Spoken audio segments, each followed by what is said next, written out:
ce message de conclusion. Deux passages, Exode au chapitre 2, du 1er au 3e verset. Exode chapitre 2, du 1er au 3e verset. Et le second passage, c'est Deutéronome au chapitre 34. Lirons les versets 7 à 8, et puis les versets 10 à 12. Exode au chapitre 2, 1er au 3e verset. Un homme de la maison de Lévi avait pris pour femme une fille de Lévi. Cette femme devint enceinte et enfanta un fils. Et soulignez bien, elle vit qu'il était beau et elle les cacha pendant 3 mois. Ne pouvant plus les cacher, elle prit une caisse de jonc qu'elle enduisit de bitume et de pois. Elle y mit l'enfant et les déposa parmi les roseaux sur le bord du fleuve. Deutéronome chapitre 34, versets 7 à 8, puis versets 10 à 12. Moïse était âgé de 120 ans lorsqu'il mourut. Sa vue n'était point affaiblie et sa vigueur n'était point passée. Les enfants d'Israël pleurèrent Moïse pendant 30 jours dans les plaines de Moab, et ces jours de pleurs et de deuil sur Moïse arrivèrent à leur terme. Verset 10. Il n'a plus paru en Israël des prophètes semblables à Moïse, que l'Éternel connaissait face à face. Nul ne peut lui être comparé pour tous les signes et les miracles que Dieu l'envoya faire au pays d'Égypte contre Pharaon, contre ses serviteurs et contre tout son pays. Et pour tous les prodiges des terreurs que Moïse accomplit à main forte sous les yeux de tout Israël.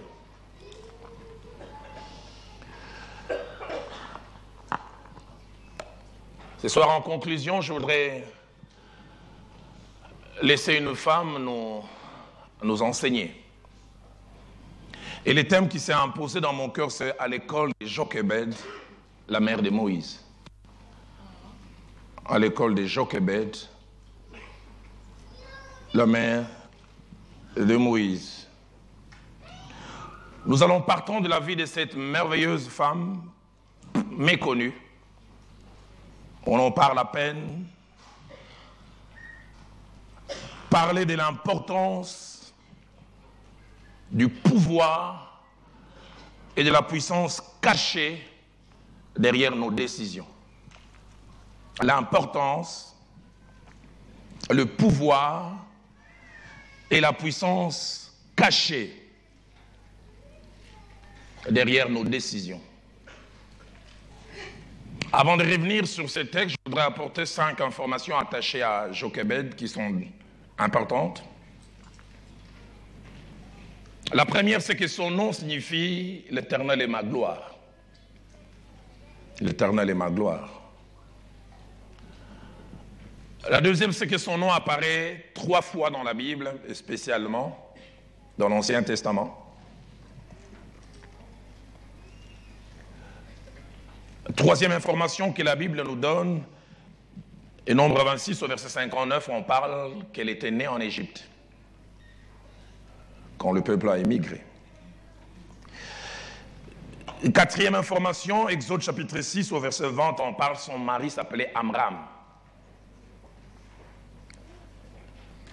Et la 5e et dernière information, c'est qu'elle a eu 3 enfants, Aaron, Moïse, et puis Myriam, qui dans d'autres versions on appelle Marie. Les 2 passages que nous avons lus sont séparés de 120 ans. Exode chapitre 2, 1 à 3, et Deutéronome chapitre 34. Exode chapitre 2 nous parle d'un acte, d'une semaille, et Deutéronome 34 nous parle de la moisson. Un acte qu'une femme pose à un moment, une décision, une option qu'elle lève, de ne pas faire certaines choses. Une loi existait à l'époque en Égypte, alors qu'ils étaient en captivité, le pharaon a vu qu'après Joseph, un peuple devenait de plus en plus grand, fort et influent. Il a voulu arrêter leur influence. Désormais, tous les enfants de sexe mâle devraient être tués. Et l'histoire montre que les sages femmes égyptiennes les faisaient, mais il arrivait des fois que les femmes juives, pour ne pas souffrir, elles-mêmes tuaient leurs enfants. Je ne veux pas assister à l'assassinat de mon enfant, je préfère moi-même le tuer. Je m'imagine Jochebed, quand elle est tombée enceinte, sûrement qu'elle faisait les prières. Seigneur, que ça soit une fille. Au moins, elle va grandir. Que ça soit une fille, comme ça, elle ne connaîtra pas les sorts tragiques. Et puis voilà, le jour de la naissance, c'est un garçon. Quelle tragédie. Et elle sait ce qui attend cet enfant. Normalement, il faut aller déclarer que cet enfant meurt. Ou peut-être elle se dit comme les autres femmes, pour ne pas assister à cette douleur, je préfère tuer cet enfant moi-même. Mais elle prend une décision que la Bible nous montre. Elle décide de cacher cet enfant. Je ne vais pas faire ce que la loi dit. Je ne vais pas aller dans cette direction. La grande question que je me suis posée, est-ce qu'on peut cacher un bébé? Avec les pleurs et tout ce qu'il y a. Un adulte au moins. Quel risque! Et 120 ans après, l'ex-bébé meurt. Et quelle mort, je veux dire. Il y a deuil national en Israël. La vie s'arrête. Tout le monde célèbre ces héros qui a écrit des lettres de noblesse de l'histoire de cette nation. Est-ce que Jochebed était-elle vivante pour assister à cela? Peut-être. Peut-être non. Et la Bible écrit comme une forme d'épitaphe. Il n'a plus paru des prophètes semblables à Moïse, que l'Éternel connaissait face à face. Nul ne peut lui être comparé pour tous les signes et les miracles que Dieu l'envoya faire au pays d'Égypte. Et dire qu'il suffisait d'un rien que ces héros n'existent pas. Il aurait suffi qu'une femme se conforme. Il aurait suffi que cette femme puisse dire non, faisons ce que la loi dit. Combien de fois une petite décision peut avoir un impact inimaginable. Exode chapitre 2 que nous avons lu nous présente deux choses que je trouve d'une grande importance. Premièrement, l'instant où elle décide, et Exode montre que son mari n'était pas là. C'est vrai, quand nous lisons Hébreux, au chapitre 11, on associe comme si la décision a été prise par les deux parents. Mais Exode montre que c'est Jochebed qui a pris la décision. Combien de temps, comme nous le verrons tout à l'heure, 1 minute? Quelques heures? Entre les temps où l'enfant naît, des jours, elle a décidé. Elle a levé une option. Parler de décision, c'est parler d'une option que l'on lève, de l'engagement, aller dans une certaine direction après délibération. Parler du fait d'opter pour quelque chose et s'engager à la faire. C'est prendre parti et arrêter son choix sur quelque chose et agir. Mais non seulement qu'elle a décidé, Exode 2, au verset 2, nous montre la motivation. Qu'est-ce qui l'a poussé à lever une telle option malgré la loi? Exode nous dit, elle vit que l'enfant était beau. Hébreux dit aussi quasiment la même chose, Hébreux 11, au verset 23, que les parents virent que l'enfant était beau. Mais quand nous lisons Actes des Apôtres, chapitre 7, au verset 20, une nuance commence à sortir. Parce que Acte 7, au verset 20 dit, ils virent que l'enfant était beau aux yeux de Dieu. Et quand on lit dans sa racine en hébreu et dans la racine en grec, la beauté dont il est question ici, ce n'est pas les physiques. Les termes en hébreu et en grec veut dire que cet enfant était spécial. Cet enfant avait un destin particulier. La grande question, comment dans ces bouts de chair, sans rien, Jochebed détecte qu'il y a quelque chose. Je pourrais dire, elle a comme un flair spirituel, une intuition spirituelle. Je prie que le Dieu de la Bible, qui t'a amené durant tout ce mois à prier ici, te donne ce genre de flair que Jochebed avait. Que tu sentes des choses, que tu connaisses des choses par l'esprit. Elle vit que cet enfant était spécial. Elle vit que cet enfant était hors du commun, appelé à avoir un destin particulier. Et elle lève cette option. Vous savez, il y a des choses qu'on ne peut connaître que spirituellement. Dans 1 Corinthiens chapitre 2, verset 14, l'apôtre Paul parle des choses de l'esprit et dit 3 choses. Il dit elles sont une folie pour l'homme naturel. Et puis il ajoute, l'homme naturel sans Dieu ne peut le recevoir. Et il termine en disant, c'est spirituellement qu'on en juge. C'est seulement quand on a l'esprit de Dieu qu'on peut le saisir. En levant cette option, cette femme prend un risque d'être arrêtée, un risque d'être tuée elle-même. J'en parlerai à la fin, pour montrer que quelquefois Dieu n'intervient que quand nous faisons notre part. Remarquez, c'est quand elle a fait sa part, elle a pris ses risques que Dieu a enclenché tout le reste. Elle a gardé l'enfant, elle a placé sur ses jambes, que Dieu a fait rentrer même la fille des pharaons. Et finalement, cette femme a commencé à être payée pour nourrir son enfant légitime. Miracle que seul Dieu peut faire. Mon pasteur disait, Dieu fera toujours ce que nous ne pouvons pas faire. Mais il ne fera jamais ce que nous devons faire. Ah, il arrive des fois, nous voulons tout laisser à Dieu.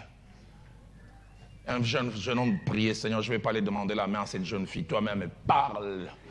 Qu'elle vienne à genoux. Dieu m'a dit, tu es mon épouse.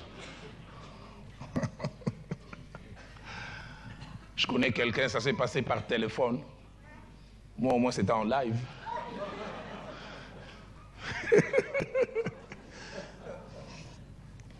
Solide en passant, demander la main, c'est pas facile. Hein?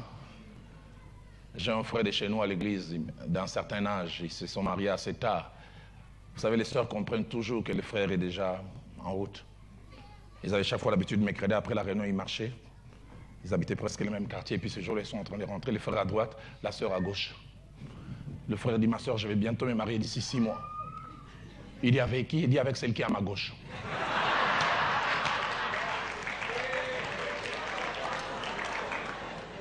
Quand j'ai entendu ça, j'ai dit, oh, la spiritualité n'exclut pas les romantismes. Mais bizarre, ça a marché, ils sont mariés.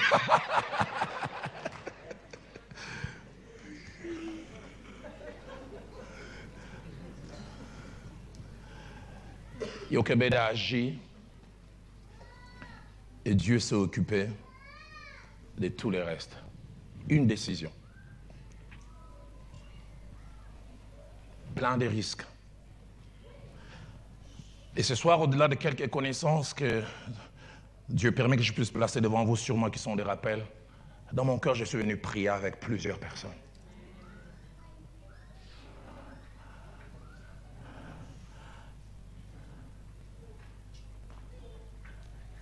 Jochebed fabrique un champion de Dieu par une décision. Notez avec moi ces 7 principes attachés aux décisions et puis nous allons passer le reste du temps dans la prière. Le premier principe, c'est que les décisions sont inhérentes à la vie. C'est-à-dire que ce sont des choses normales attachées à la vie.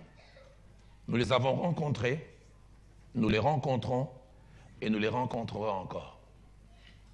Les décisions font partie de la vie. Du reste, votre présence ici ce soir, ça a été une décision. Certains étaient là le matin, ils ont dit, je viens pas. Certains ont fait pile ou face. Si c'est pile, je viens. Si c'est face, je viens pas. Toute notre vie est faite des choix et des décisions. Deuxième principe, en termes de décisions et en rapport avec l'action, nous avons 3 types de personnes. Premièrement, nous avons les hommes et les femmes qui n'aiment pas décider. Il y a des gens qui n'aiment pas, allergiques aux décisions. Dans 1 Roi chapitre 18 au verset 21, Israël est dans un moment charnière où il y a un mélange entre les cultes au vrai Dieu et les cultes importés des Baals. Et le prophète s'élève, il dit, jusqu'à quand clocherez-vous des deux côtés? Si c'est l'Éternel qui est Dieu, allez auprès de lui. Si c'est Baal, allez aussi auprès de lui. Écoutez ce que la Bible dit. Le peuple ne lui répondit rien. Ils ne veulent pas décider. Français courant dit, personne dans le peuple ne répondit. J'ai vu chez moi au Parlement, à l'Assemblée nationale, bizarre. On veut faire passer une motion, on dit qui est pour. Certains lèvent la main. Qui est contre? Abstention. Certains ne lèvent même pas la main. Donc ni pour, ni contre, ni abstention. Il y a des gens qui n'aiment pas décider. Deuxième type, il y a des hommes et des femmes qui aiment qu'on décide à leur place.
Qui laisse d'autres lever les options.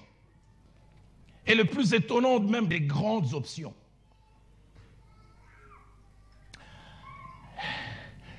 Jean-Jacques m'a demandé la main, qu'est-ce que tu dis? Moi, je pense, dis oui. Une aussi grande décision. Et c'est elle qui dit, j'aime bien sa barbe. Hein. Non, pour sa barbe, je t'encourage, je dis oui. J'aime bien. C'est un Apollon. Mais ce n'est pas toi qui décides, c'est elle qui décide. Dans Matthieu chapitre 14, au verset 8, la Bible nous parle d'une jeune fille un peu manipulée, la fille d'Hérodias. Elle a dansé devant le roi et le roi a tellement apprécié. Et le roi lui dit, demande ce que tu veux. Mais voilà, il ne s'est pas décidé. Elle va plutôt voir sa mère. Que dois-je demander? Et sa mère est une manipulatrice. Elle avait un problème personnel avec Jean-Baptiste. Il dit, demande la tête de Jean-Baptiste sur un plat. Apparemment, on a l'impression que c'est la fille qui a décidé, mais ce n'est pas elle. C'est sa maman derrière. Qu'il y ait des gens qui laissent des grandes décisions entre les mains de certaines personnes. Lui, second dit à l'instigation de sa mère, elle dit, donne-moi ici sur un plat la tête de Jean-Baptiste. La version Nouvelle Bible, seconde dit sa mère, Hérodias, la poussa à répondre. Donne la tête de Jean-Baptiste. François Courant dit, sur conseil de sa mère, elle dit, donne-moi ici la tête de Jean-Baptiste. Et puis troisièmement, il y a des hommes et des femmes qui savent décider, qui n'ont pas peur et assument. Et Jochebed faisait partie de ces gens-là. Et plus tard, même son fils Moïse peut être communiqué par ADN, a eu la même fibre. J'aime Hébreux chapitre 11, verset 24, ainsi que verset 27, dit, parlant de Moïse, c'est par la foi qu'il est devenu grand, il refusa d'être appelé fils de la fille de Pharaon. Décision.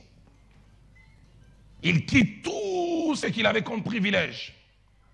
Il sait se décider. Et j'aime surtout le verset 27 qui dit, c'est par la foi qu'il quitta l'Égypte sans être effrayé de la colère du roi, car il se montra ferme, comme voyant celui qui est invisible. Donne-moi des gens qui savent se décider.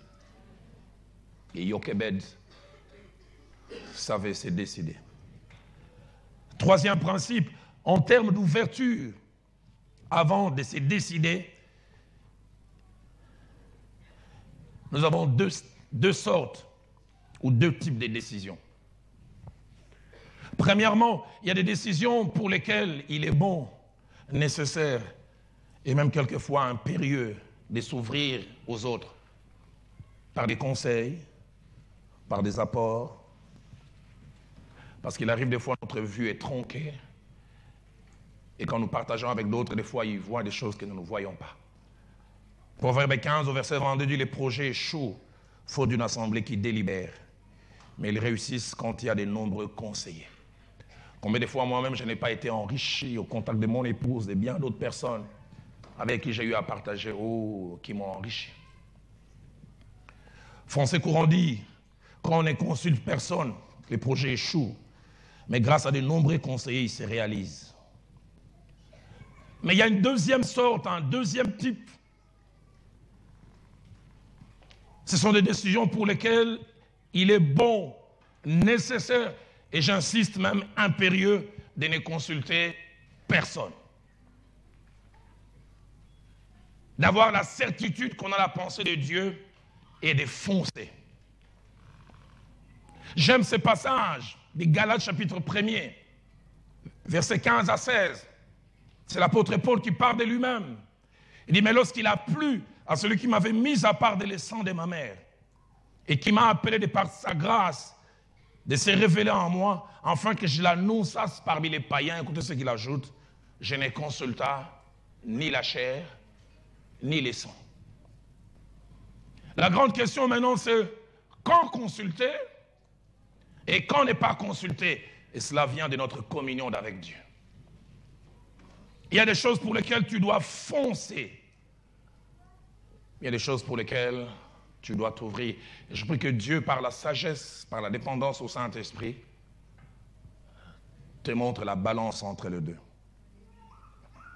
Quatrième principe, il y a un rapport entre les décisions et les temps.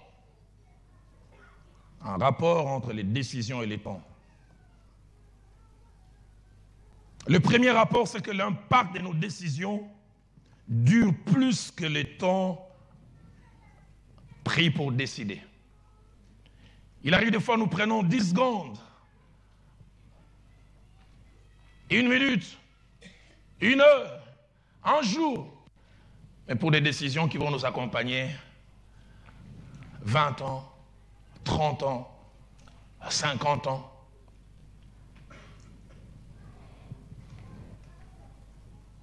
Un petit temps pour lever une option, mais des conséquences des fois intemporelles. Jochebed, combien de temps a-t-elle eu à prendre, nous ne savons pas. Mais elle a sécurisé l'histoire de tout un peuple. Elle a gardé le projet de Dieu intact par quelques minutes, quelques heures. Ruth la Moabite a eu, avec sa consoeur Orpa, un temps de décision. Elle a dit oui, je resterai avec Naomi. Combien de temps de décision, nous ne savons pas. Mais par cette petite décision, elle entre dans la lignée de David et plus tard dans la lignée de Jésus-Christ.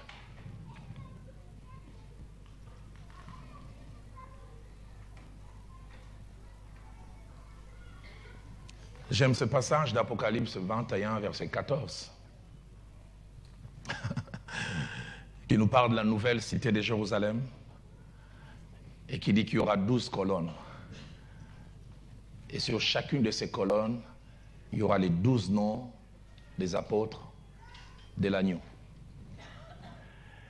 Les jours où ces pécheurs, ces péagiers disaient oui à Jésus, ils ne savaient pas qu'ils investissaient pour quelque chose d'intemporel. Qu'ils investissaient pour que leur nom reste éternellement. Une petite décision. Mais deuxième chose en rapport avec le temps, c'est que le temps sanctionne toujours nos décisions. C'est-à-dire le temps finit par révéler, permettez-moi le terme, la bêtise cachée derrière nos décisions, mais aussi la justesse. Mon père, qui est un enseignant, c'est un pédagogue depuis que je l'ai connu, il a l'essence des tournures. Il nous disait quand on était petit, il disait Roland, les unes qui fabriquent les phrases du genre, si j'avais su que vous allez prononcer demain, les unes qui fabriquent cela sont les décisions d'aujourd'hui. Les si j'avais su de demain est fabriqué par les décisions d'aujourd'hui. Proverbe 14, verset 12 dit, telle voie paraît droite à un homme, mais son issue c'est la voie de la mort. On ne voit pas ça au début. Cinquième principe, en rapport avec les décisions et leurs prises, il y a 4 erreurs fondamentales et graves à éviter si possible. 4 erreurs fondamentales et graves à éviter. La première, c'est la précipitation. Prendre des décisions de manière précipitée, agir trop vite. Et la précipitation suppose toujours pas ou peu de réflexion. Jeunes gens, fils et garçons, faites attention aux coups de foudre. Tu l'as vu à l'église, les genoux s'entrechoquent, paf! Comme un pasteur a dit un jour après chant, il dit, les gens disent, l'amour est aveugle, mais lui il a ajouté, le mariage lui rend la vue. Coup de foudre, précipitation. 2-3 semaines, on doit se marier. 3 mois, est-ce que tu la connais? Mon cœur ne bat que pour lui. Ok, qu'il batte. Proverbe 21, verset 5 dit, celui qui agit avec précipitation n'arrive qu'à la disette. Que des décisions manquant des réflexions pour lesquelles nous regrettons après. Dans Actes des Apôtres, chapitre 19, au verset 36, l'apôtre donne ses précieux conseils à un groupe de gens. Il dit, cela est incontestable. Vous devez vous calmer et ne rien faire avec précipitation. J'aimerais dire à un jeune homme, calme-toi, cool down.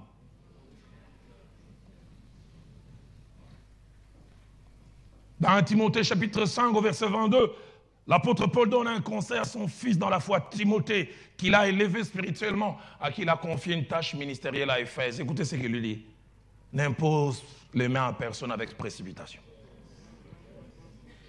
Ne confie pas rapidement des tâches ministérielles. Oh, j'en sais quelque chose. Quand nous avons commencé l'église, comme j'avais besoin de collaborateurs, j'ai rapidement donné des responsabilités. Et des fois, c'est facile de les donner, mais quand il faut reprendre...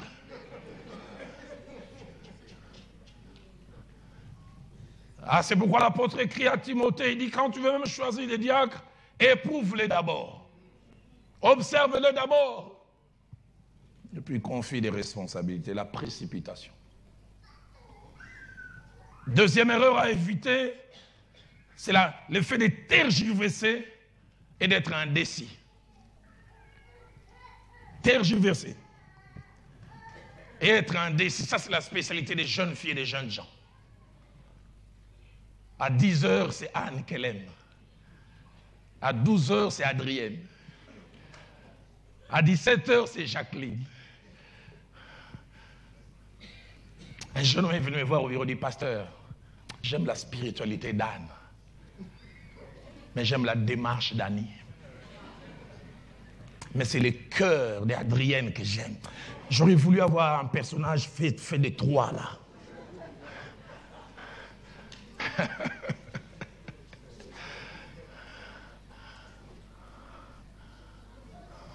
J'entends une jeune fille et des pasteurs, ça c'est vraiment mon problème. Même les deux, ils sont là au culte maintenant. L'indécision.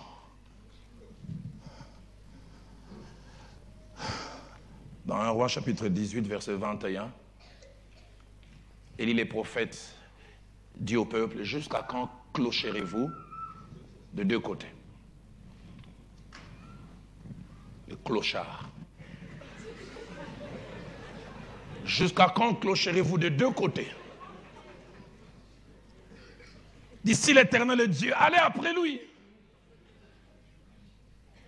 Si c'est Baal, allez après lui. Que des indécis. Et David, dans Psaume 119, au verset 113, il prononce ces paroles fortes, il dit, je hais les indécis. J'aime pas les gens sans position. J'aime pas les gens qui n'arrivent pas à se décider. Que des gens qui n'arrivent pas à se décider. Troisième erreur à éviter en rapport avec les décisions, c'est prendre trop de temps pour décider. Prendre trop de temps. Ça dit plus de temps que nécessaire. Oh, c'est vrai, des fois, on a besoin du temps pour décider. Mais ce temps doit être limité. Des réflexions qui ne finissent jamais. Des bureaux d'études sans décision finale. Avec Dieu, j'ai vu des fois, il est possible de décider vite et bien. Dans Juges, au chapitre 5, au verset 16, Israël est attaqué par les Philistins. Et à l'époque, il n'y a pas de juges. Et c'est Déborah comme femme qui s'élève. Elle envoie un message à chacune des tribus. Venez, faisons une coalition et allons combattre. La Bible nous montre 2 ou 3 tribus répondent. Mais écoutez ce que la Bible dit concernant la tribu des Ruben. Au ruisseau des Ruben, grandes furent les délibérations du cœur. Délibération sur délibération. Ils ont eu sûrement une assemblée provinciale. 50 personnes, chacun s'élève. Moi, j'ai 17 raisons pour lesquelles on ne doit pas y aller. Laissez-moi le temps de les étayer. Et puis voilà. Quelqu'un d'autre s'élève. Moi, j'ai 27 raisons pour lesquelles nous, on ne doit pas y aller. Est-ce qu'entre-temps, l'ennemi attend? Délibération sur délibération. Combien de fois nous prenons trop de temps? Je n'ai pas assisté à la scène. C'est un ami qui est parmi les responsables d'une radio chez nous, qui m'a dit lui-même, il a assisté ça en live. Il est allé célébrer un mariage dans une église, et c'est une formule un peu consacrée chez nous en Afrique. Il était là devant, et puis la chorale était derrière, sous des formes d'estrade, l'auditoire et puis les mariés.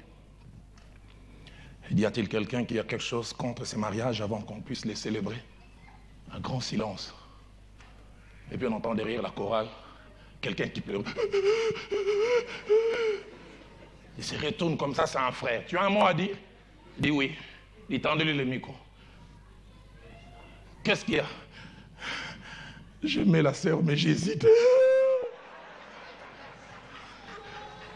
Je n'ai pas assisté, on me l'a rapporté.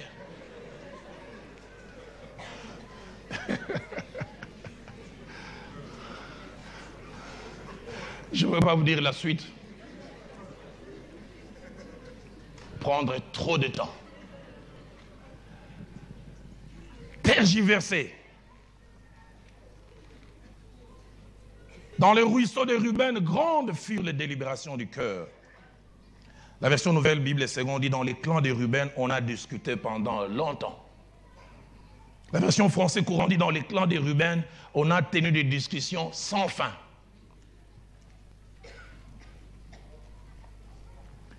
Quatrième erreur à éviter, c'est la procrastination. La tendance à remettre systématiquement au lendemain ce que l'on doit faire aujourd'hui.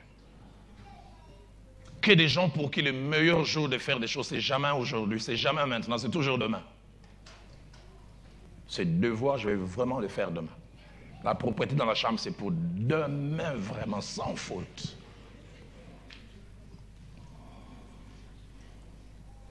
Dans Actes des Apôtres, chapitre 17, verset 32, Alors que Paul est à l'aéropage d'Athènes, il prêche la parole, il enseigne, et plusieurs sont touchés. Au lieu de prendre une décision, écoutez ce que la Bible dit, lorsqu'ils entendirent parler de la résurrection des morts, les uns se moquèrent, les autres dirent, nous t'entendrons là-dessus une autre fois. Il reporte. Actes des Apôtres, chapitre 24, versets 24 à 25. Ça, c'est l'une des histoires les plus tristes. J'ai entendu mon pasteur, le frère Jacques-André Vernon, prêcher sur ça il y a 20 ans. L'apôtre Paul est arrêté et le gouverneur Félix, l'un des grands hommes envoyés par Rome, arrive avec sa femme Drusille, au fait qu'il n'était vraiment pas sa femme, c'est quelqu'un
qu'il a eu à voler d'un autre.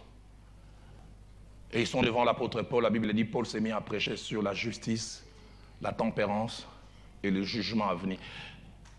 Et le verset 25 montre que quand Paul a prêché, Félix a été effrayé. D'autres versions disent qu'il a été touché profondément. Au lieu de prendre une décision, la Bible dit, il dit à Paul, pour le moment, retire-toi. Quand j'en trouverai l'occasion, je te rappellerai.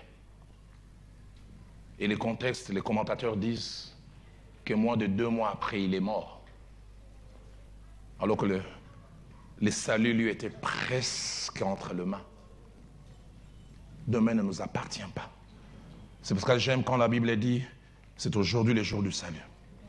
Et la Bible ajoute encore, aujourd'hui si vous entendez sa voix, n'endurcissez pas votre cœur. 6e et avant-dernier principe, c'est qu'à certaines décisions s'attachent des risques à prendre. Qu'il y ait des gens qui aiment les risques zéro. Qu'il y ait des gens qui n'aiment pas se jeter à l'eau. Qui dit risque dit possibilité de subir des dommages. Possibilité de connaître des pertes. Mais il y a des décisions derrière lesquelles il y a des risques. Et tout ce qu'il y a comme avantage, c'est quand nous sommes prêts à prendre des risques.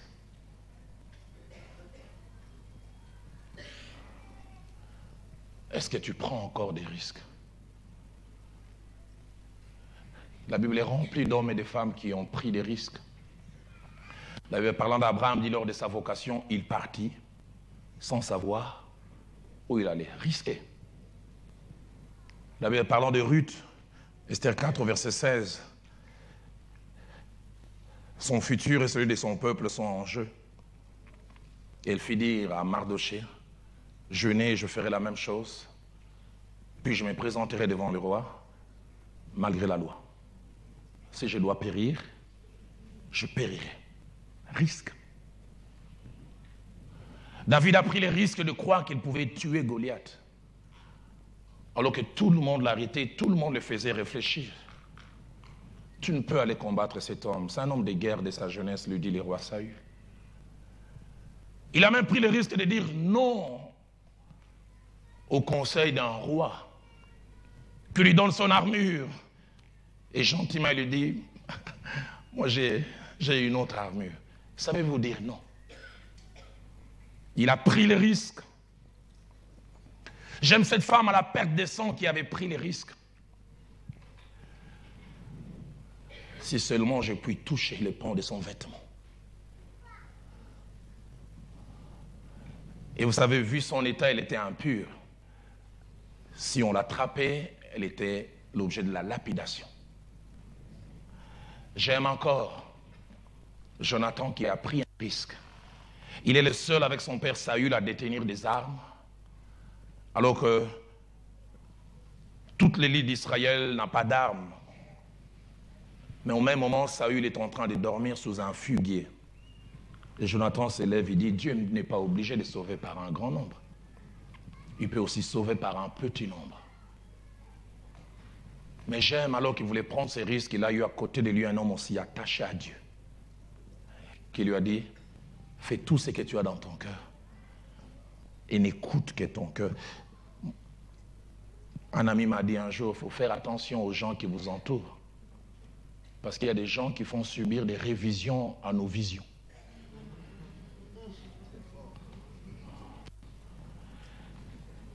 C'est pour cela que j'ai dit certaines décisions, il faut consulter personne. La femme à la perte des sens, si elle avait partagé à quelqu'un, je sens comme si je lui ai dit, maman, avec ton état, est-ce que quelqu'un déjà avant toi a fait ça et ça a marché? Je m'imagine elle-même en train de dire, hein? Il peut la faire du merci, vraiment tu m'as rendu service, vraiment. J'allais me jeter à l'eau.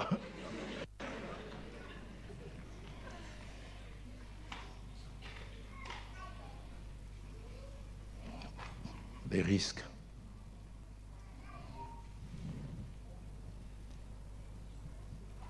Jusqu'où tu es prêt à foncer, à oser. Jochebed a pris un risque.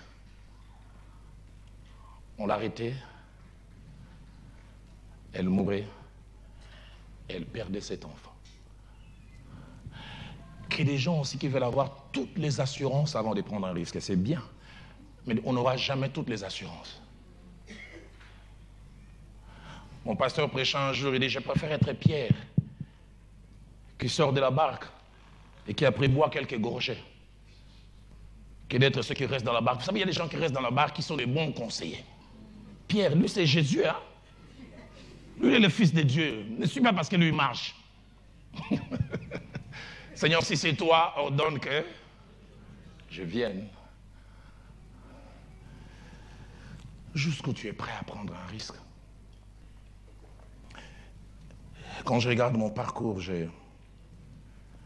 ma vie a été jalonnée des risques. J'ai pris le risque de dire oui à l'appel du Seigneur.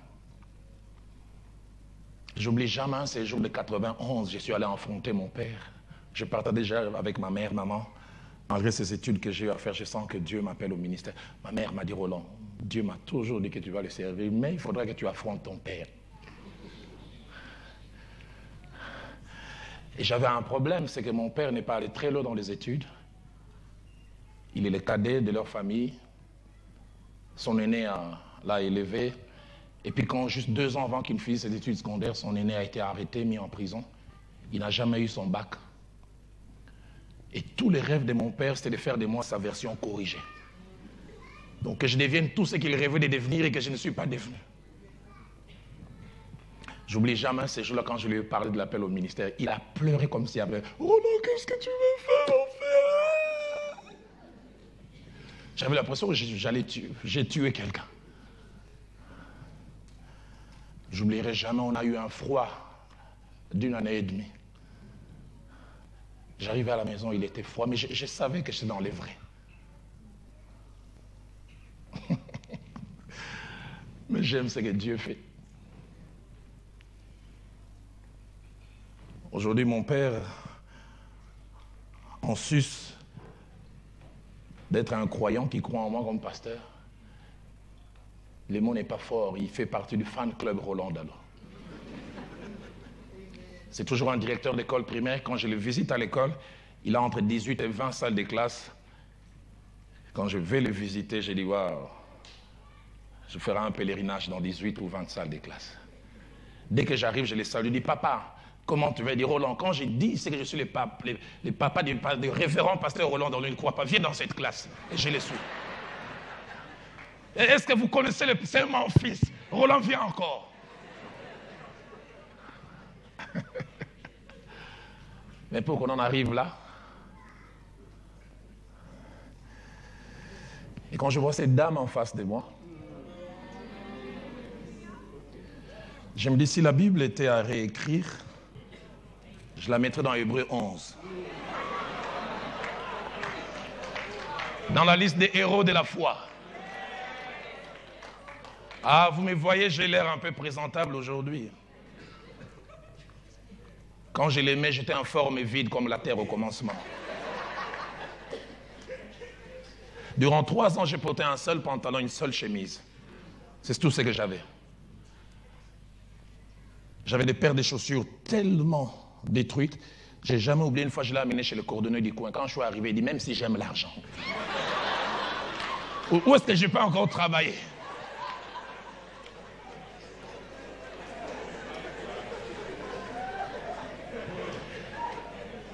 Et Viviane, au moins, on vient de 2 milieux sociaux très différents. Elle vient de la grande classe de Kinshasa. Moi, je viens de la classe où je n'ai pas eu besoin de dictionnaire pour connaître la signification de la pauvreté.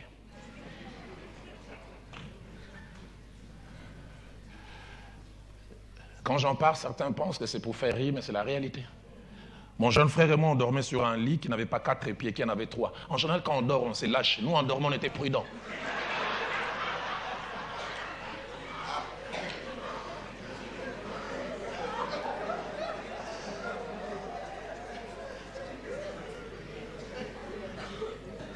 Elle me fera rire. Les jours où je suis allé lui demander la main, j'ai porté des chaussures en plastique. Et chez nous, à Kinshasa, on appelle ça les petits frères de papa. Et passer par ici. Ah, en Afrique, on a des noms. Hein?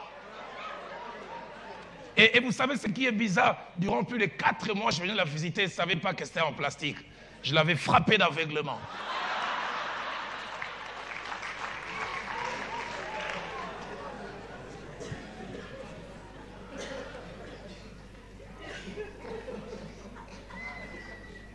Mais je n'ai jamais oublié combien on s'est moqué d'elle. On disait, tu mérites quelqu'un de mieux et plus que Roland. D'autres lui ont dit, avec Roland, tu vas vendre de la braise. D'autres le regardaient et disaient, frère Roland, c'est un frère bien. Il est spirituel, mais...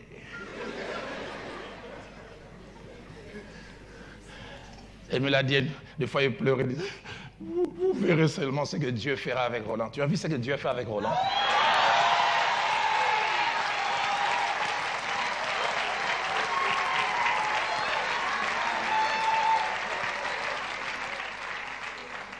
C'est pour ça une fois j'ai failli cogner une dame au bureau, même si ce n'est pas permis. Elle rentre au bureau, elle me regarde et dit, Roland, un homme comme toi, c'est pour des femmes comme nous. J'ai dit, attention.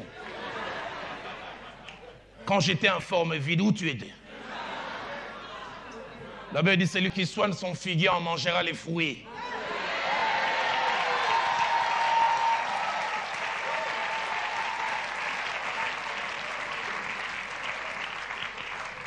Est-ce que je peux parler encore?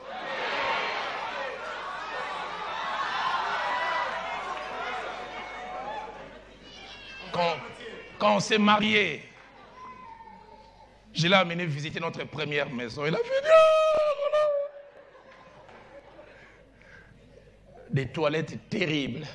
Moi, j'ai grandi à la cité, c'était pas grave pour moi. Viviane, qu'est-ce qu'il y avait des algues? Hein? C'est comme si c'était de la décoration. C'est pas de la déco.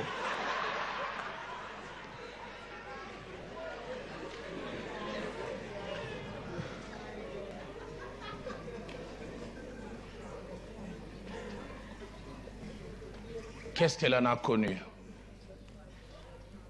Je vais avec elle à Nairobi. Je ne veux pas pleurer ce soir. On passe par des moments difficiles. J'oublierai jamais ces 2 scènes. On a notre 3e fille. Et j'arrive même pas à avoir un centime en poche.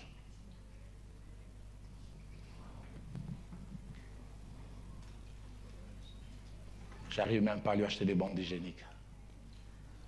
J'oublie jamais ce jour, je la vois prendre les couches de notre fille et utiliser. J'avais honte d'être marié. Je la vois aller dans la salle de bain. Et puis elle est venue me taper à l'épaule. Roland, ça fait rien. Vous savez, ça fait du bien quand vous-même vous êtes down et vous trouvez quelqu'un qui vient vous remonter. Vous savez, il y a des femmes qui peuvent vous faire mal de 2 manières. Une vous attaque directement. Tu vois là où tu m'as amené. Mais l'autre peut t'attaquer indirectement. Dans son coin, c'est m'a pleurer. Seigneur, qu'est-ce que je fais contre le ciel? C'est pas à toi qu'elle s'adresse. Mais n'empêche, ça t'arrive. Mais la dernière scène, j'oublierai jamais. Je suis invité à Nairobi à aller prêcher quelque part. Pour faire ce déplacement, il faut payer 10 shillings kenyans. Pour moi, 10 shillings kenyans pour elle, donc ça fait 20. Mais il n'y en avait pas. J'ai cherché les pièces. J'en ai retrouvé 12 au lieu de 20. Alors, nous, de la République démocratique du Congo, on sait nous distinguer des Sénégalais et des Sierra Leone, des Congolais élégants. Et je me retrouve avec mon épouse à l'arrêt des bus, et le bus arrive. Ce n'est pas un transport, c'est un transport privé. J'appelle le jeune homme qui s'en occupe, j'ai dit, fais pas attention à la tenue. Au lieu de 20, j'en ai 12, 6 pour elle, 6 pour moi, si tu peux. Moi, j'avais parlé à voix basse. Il y avait plus de 100 personnes à l'arrêt des bus ici. Il a crié, si vous manquez l'argent, restez à la maison. Et tout le monde nous a regardés. J'avais une honte avec H majuscule. J'aurais voulu subir ça seul. Et vous savez quoi, après 30 secondes, il s'est retourné, il dit, où est le monsieur qui avait demandé tout à l'heure qu'on puisse l'aider? J'osais pas lever les. Il dit, allez monter maintenant. Et quand on est en train de monter, n'oubliez pas, ne vous mettez pas assis. Hein. Les places assises sont pour ceux qui vont payer 10. J'avais honte, j'avais mal. J'aurais voulu que l'enlèvement arrive.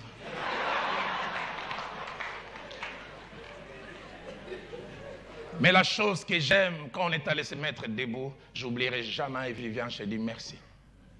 Viviane m'a tenu. J'oublierai jamais. Elle m'a soufflé à l'oreille. Roland, toi, tu m'offriras le véhicule.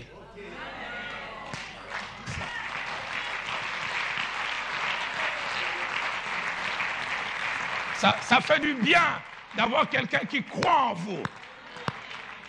Laissez-moi avec Viviane, on va vieillir ensemble.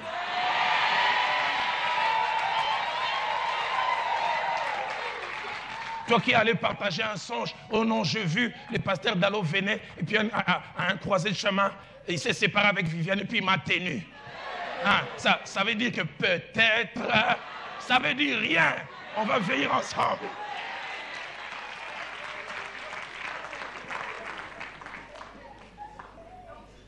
Donne-moi des gens qui prennent des risques.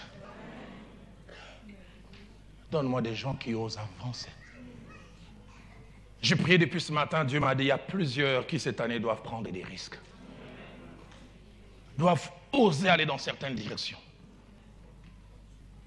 Jochebed a pris un risque.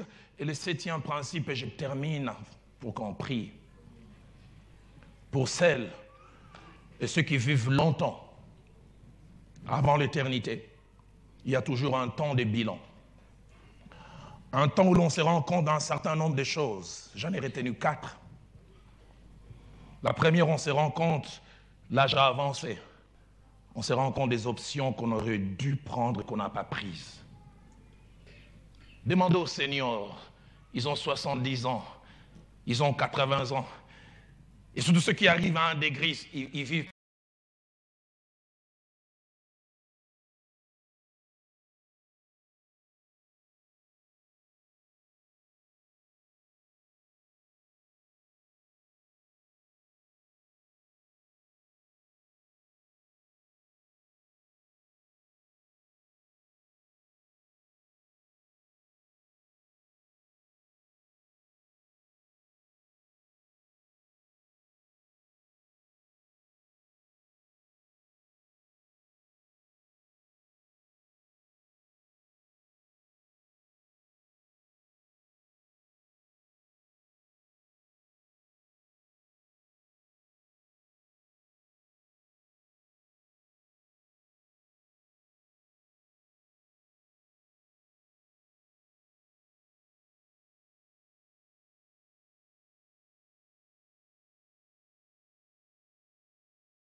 pas la satisfaction qu'ils auraient voulu. Ils voient des occasions ratées.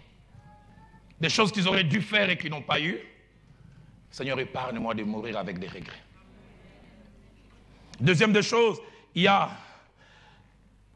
des décisions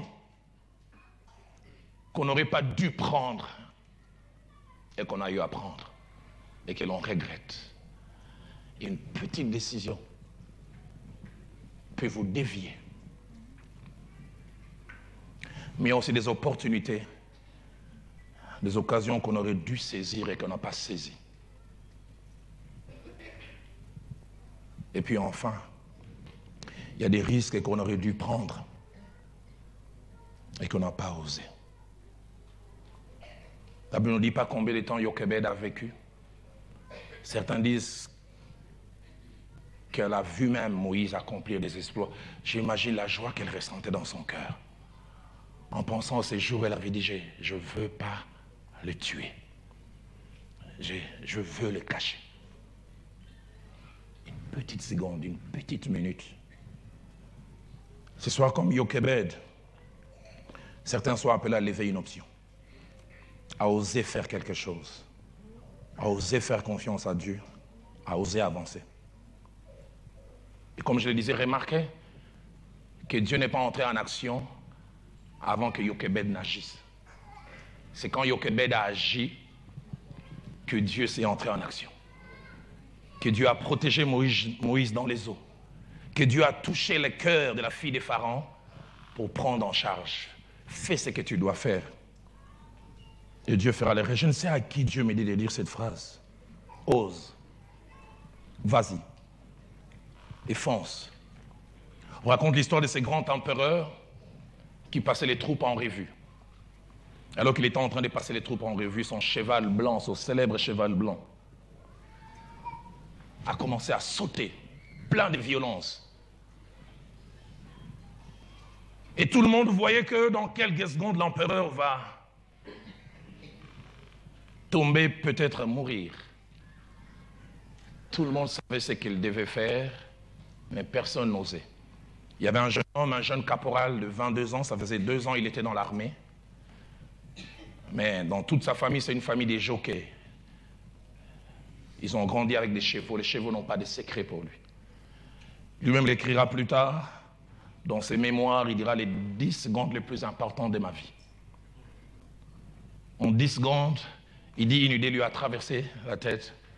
Vas-y et maîtrise le cheval au niveau de la laisse, côté droit, qui est le côté le plus facile.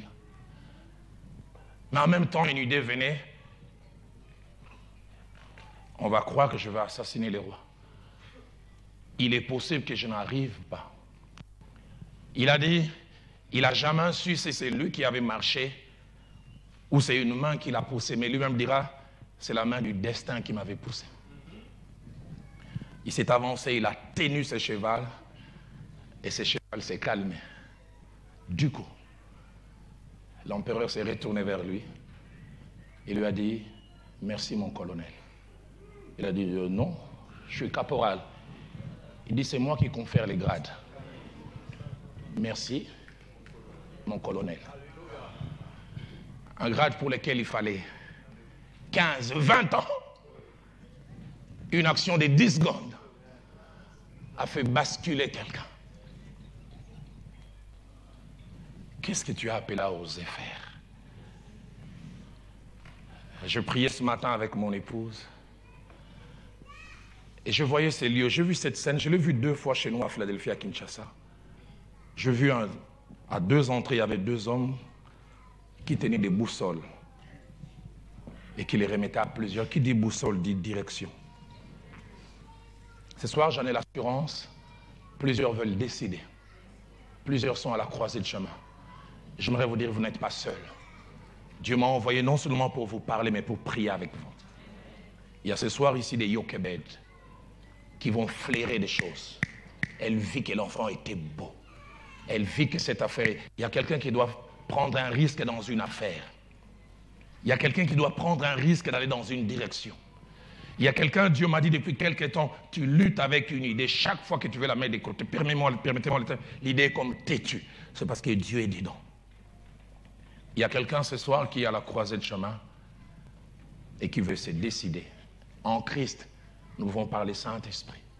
Nous décider. J'aime ce psaume 32, verset 8 qui dit « Je vous instruirai, j'aurai les regards sur vous et je vous montrerai le chemin que vous devez suivre. » Nous avons tous nos yeux fermés, nos têtes baissées et les musiciens viennent. Y a-t-il des hommes, des femmes, des jeunes gens, filles et garçons qui veulent décider, qui veulent lever des options, qui sentent qu'ils doivent aller dans une direction? J'aimerais prier avec vous.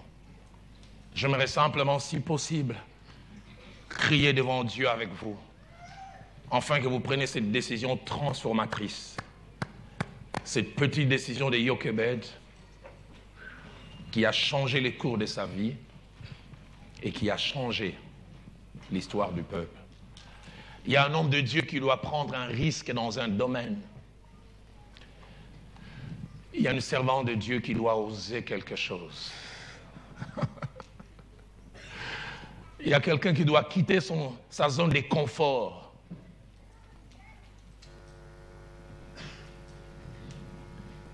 Je priais ce matin, Dieu me disait même, il y a une femme qui depuis 2 ans, sans les noms d'une ville et d'un pays résonner dans son cœur. Et Dieu me dit, ton temps de plus en plus ici, en Île-de-France et en France, est fini. Dieu va te déplacer. Dieu va t'amener ailleurs. Parce qu'il t'a amené ici pour t'équiper. Il t'a amené pour t'équiper. Et je m'aimerais aller plus loin selon que les Saint-Esprit me disent, c'est en Amérique du Nord qu'il t'attend. Tu le sais depuis quelque temps. Tu luttes avec cette idée, mais elle s'impose. Je ne sais pas moi quel cantique va nous accompagner, mais je voudrais durant ce temps, seuls ceux qui veulent dire au prédicateur, prie pour moi. Je veux que Dieu m'aide à me décider. Il y a peut-être quelqu'un ici qui n'arrive pas à décider, qui n'aime pas décider, qui souvent a tendance à laisser les autres décider à sa place. Il y a ce soir quelqu'un qui aurait dû lever une option depuis quelque temps, mais qui tergiverse. Il y a ce soir ici quelqu'un qui est dans la procrastination, qui remet toujours. J'ai décidé de ne plus reculer. Plus reculer. Je suis venu déclarer. Je voudrais prier avec les hommes, les femmes, les jeunes gens, filles et garçons Les choses ont changé. qui veulent décider. Levez-vous avec moi. Ma vie a crié. Je décide d'avancer. Je vais comme Jochebed oser. Je décidais. De ne plus reculer. Je suis venu déclarer. Et dans ces groupes, des hommes et des femmes qui se sont levés, je voudrais demander à ceux, celles qui savent qu'ils doivent prendre des risques, et même des très grands risques. Ils savent que si ça marche, ils sont propulsés plus loin. Si ça ne marche pas, ça peut être préjudiciable. Venez. Derrière vos décisions, il y a des grands risques. Risques de dommages. Et vous voulez prendre ces risques avec Dieu.